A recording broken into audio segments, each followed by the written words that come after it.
Hey everyone, welcome back. In today's video, I'm going to show you how you can simply fix your slow PC faster with a simple tweaks. For that, what you have to do, you have to open your computer browser. Simply choose any of your favorite browser and simply search here CTTT tools and simply click enter.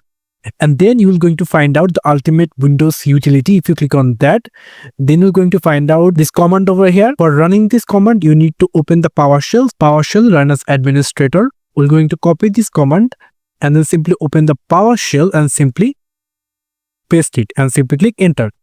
And now follow my steps very carefully. And here what you have to do, you have to click on tweaks.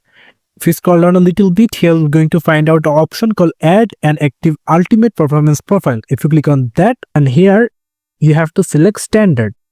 If your PC is too slow, then you can simply select minimal.